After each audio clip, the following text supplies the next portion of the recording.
Cap à présent sur l'ouverture du championnat de Belgique des rallyes avec le double champion de Belgique Pieter Tjoen qui découvre une toute nouvelle Ford Focus, une version 2005, ex-Duval, ex-Cresta en championnat du monde.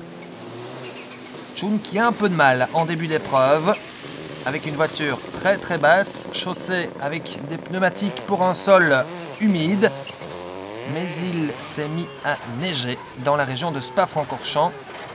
Pas mal de coulées d'eau également. Et Tjoen cherche le mode d'emploi de sa nouvelle Ford Focus. Pire, il va noyer son moteur avant de pouvoir repartir. La voiture, la suspension n'est pas bonne. Elle est trop agressive, elle patine dans tous les camps. C'est comme je roule sur la glace, je dois tout le temps corriger. Il y a beaucoup d'aquaplaning. À mon avis, la suspension est beaucoup trop dure et la voiture est trop bas, donc c'est mauvais, vraiment mauvais. Une altitude variable d'une spéciale à l'autre, des conditions très changeantes et un choix de pneumatique pas toujours évident.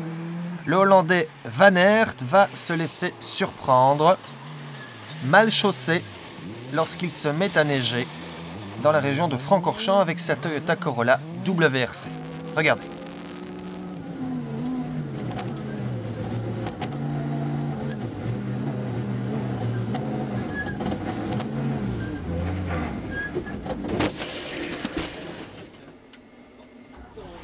Des WRC mal réglés et des pilotes locaux comme Jean-Pierre Van de Wover qui se mettent en évidence. L'ancien avec sa Mitsubishi Groupa, tout comme Larry Coles, le Verviétois, Mitsubishi Groupa également. Vainqueur il y a quelques années avec une Groupen aux boucles de Spa. L'ancêtre de cette Ardenne bleue, eh bien Larry Coles se bat en tête du rallye avec un Hollandais, Jasper Van de Neuvel. Il pilote lui une Groupen, une Evo 7. Et il fait la différence sur la neige. Ouais, j'ai roulé assez vite là sur la neige. Surface que je connaissais auparavant, car j'ai suivi des cours de rallye en Finlande. Nouvelle catégorie dans ce championnat de Belgique, la catégorie GT avec notamment la Porsche GT3 de Tim Van Parijs qui va malheureusement devoir renoncer au départ de la deuxième spéciale. Problème de fixation de cardan. Nouvelle voiture également en GT.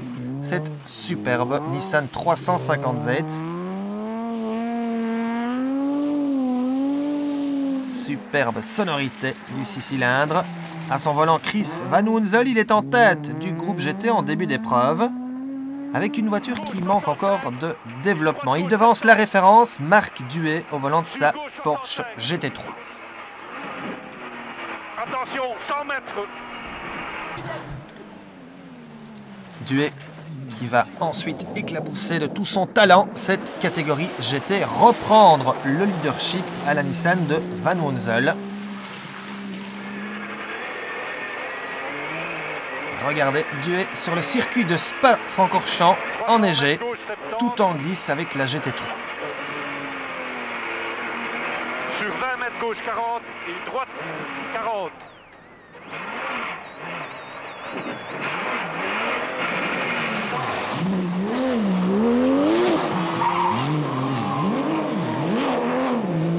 Très grand spectacle avec ces GT dans ce championnat de Belgique. Marc Duet devance Van Woensel et sa Nissan.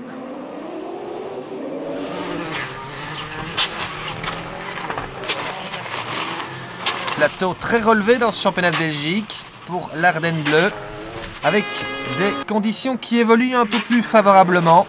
La neige va disparaître progressivement.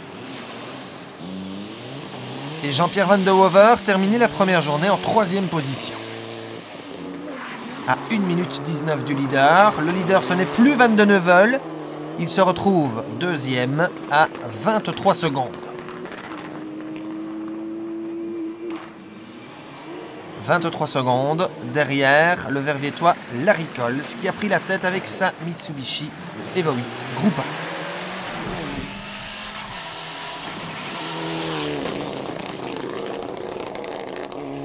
On a vu directement après les premières spéciales qu'on était dans le top 3 et on s'est dit on va continuer comme ça. Puis heureusement la météo a continué à se dégrader et c'est ce que je voulais. Larry Coles qui pilotait une Renault Clio Super 1600 l'an dernier. Et voici en tête de l'Ardenne Bleu Rally avec sa Mitsubishi devant Van de Neuvel, Van de Hover, Münster en Subaru Groupa est 4e. Deuxième journée de course, le Hollandais Van Aert est reparti grâce au système du Super Rally. Et pendant ce temps, Larry Coles poursuit son offensive, objectif accroître son avance.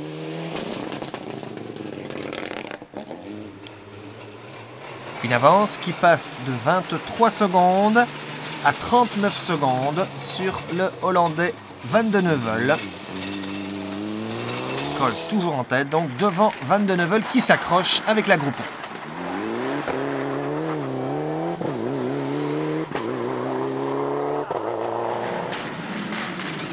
Une Groupen étonnamment performante face au Groupa. Il faut dire que les conditions très grasses et très piégeantes favorisaient les suspensions plus souples et donc plus de motricité pour cette Groupen. Derrière, Jean-Pierre Van de Hover est toujours 3e, mais à plus de 2 minutes du leader.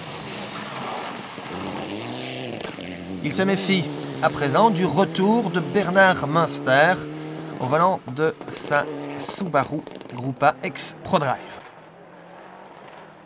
Bernard Münster, victime d'une crevaison et qui tente petit à petit de refaire son retard sur Van de Hover, objectif podium. Un objectif qui n'est plus du tout réaliste pour Peter Schoon.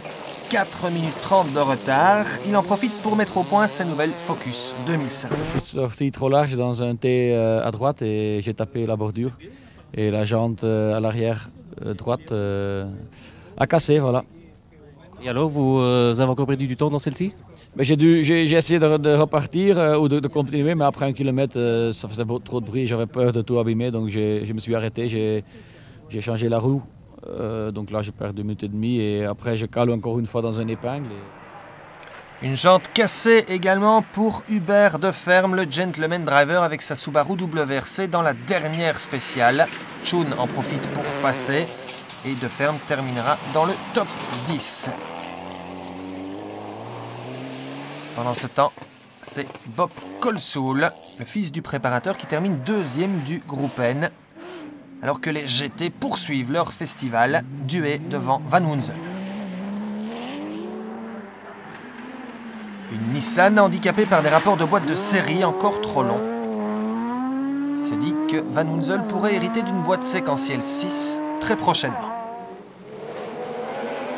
Van Parijs c'est lui reparti grâce au Super Rally et il assure le spectacle.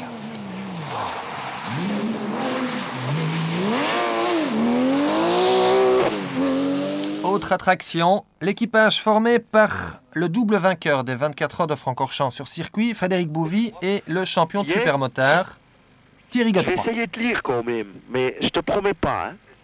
Regarde un peu où on est. Ouais. T'es mieux que je lis ou que je regarde? Il déteste les reconnaissances et la prise de notes.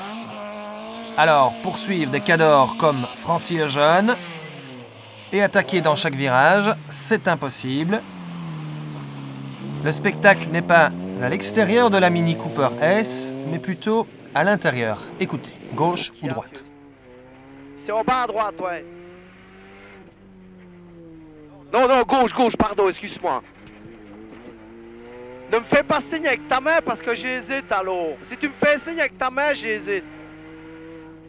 Ici à droite, ça c'est sûr. C'est pas une tactique, c'est qu'on a décidé de faire comme ça, quoi. Je vais vous prendre des notes, on a reçu des notes d'André Lec, très sympathiquement, c'était illisible.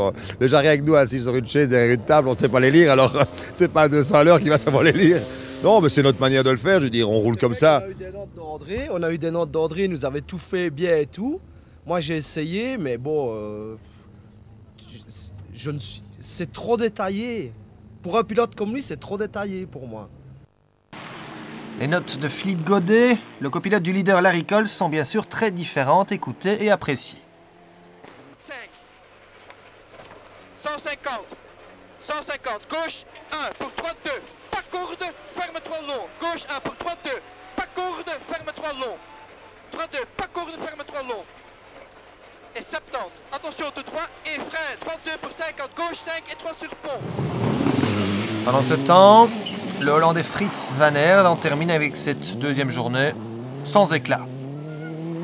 De l'éclat, on en retrouve plutôt chez Bernard Munster, le pilote de la Subaru Gruppa, qui sort la grosse attaque dans la toute dernière spéciale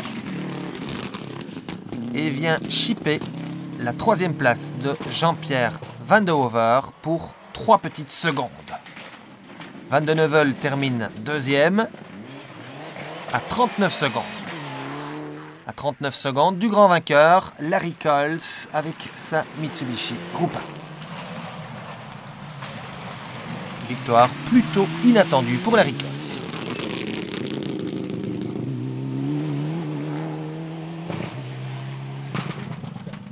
Larry, magnifique. Oui, magnifique. On ne s'attendait pas du tout à gagner ce rallye. Les conditions météo ont été avec nous, la voiture a été à merveille. On n'a quasiment pas fait d'erreur, hormis un petit tout droit. Vraiment une course parfaite. Larry Coles est le premier leader du championnat de Belgique des rallyes devant Van de Neuvel, Munster, Van de Hover et Peter Tschou.